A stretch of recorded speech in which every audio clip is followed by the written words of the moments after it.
আমার নবীকে প্রশ্ন করা হয়েছে, ইয়া রাসূলুল্লাহ, নবী গো, কুরবানি কি?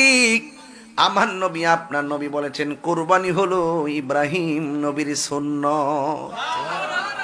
কোন নবীর সুন্নাত?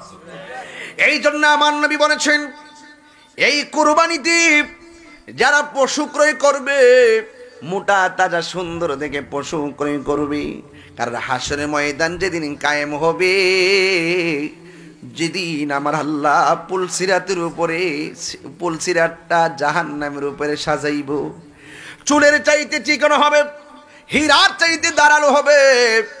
ওই পুলসিরাতের উপরে যখন, জাহান্নামের উপরে যখন পুলসিরাতটা থাকবে, মানুষ সেই দিন কুরবানির পশুর উপরে আরোহণ কইরা কইরা পুলসিরাত পার হয়ে যাবে।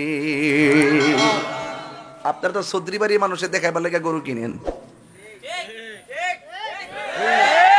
আমরা তো বুইয়া বাড়ির বেড়াইতে 3 লাখ টাকার গরু না কিনলে কি আমার কে মানুষে বড় লোক কইব? একটা ব্যবসা আছে না, শতকরা 100% ভিতরে এইটা কাজ করে। গরু আনলে এমন কই, বাবা আনছি রে, আছে কিনা? কালকে দেখলাম 1 কোটি টাকার গরু, গলার মধ্যে দুর্মোটা স্বর্ণের চেইন। চেইনের লগিটা সম্পর্ক কি? চেইন কুরবানি দিব? আহা, মানুষের দৃষ্টিভঙ্গি কোথায় চলে গেছে। লা ইয়ানালাল্লাহা লুহুমুহা ওয়ালা দিমাউহা ওয়ালাকি ইয়ানালুহুত তাকওয়া মিনকুম। আল্লাহর কাছে কুরবানির গোশত পৌঁছে না, আল্লাহর কাছে কুরবানির পশুর রক্ত পৌঁছে না, আল্লাহর কাছে পৌঁছে বান্দার অন্তরে তাকওয়া। এই জন্য গরু কিনা মানুষকে দেখাতে চাই না, আল্লাহকে রাজি করতে চাই। যদি কোন ঠিক কিনা?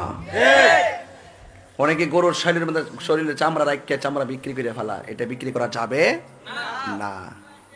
মনে থাকবে, কুরবানির গোশতের পশুর খুর আছে না, খুর, শিং, এইগুলো মিজানের পাল্লার বাটকারা হয়ে যাবে।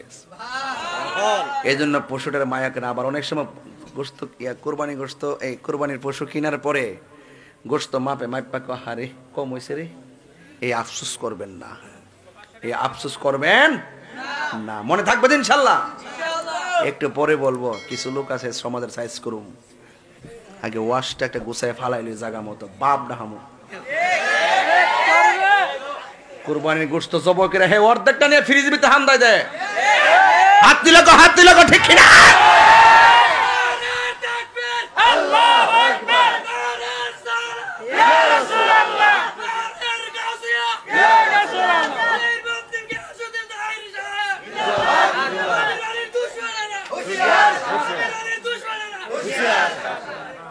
কথা ঠিক না বে ঠিক?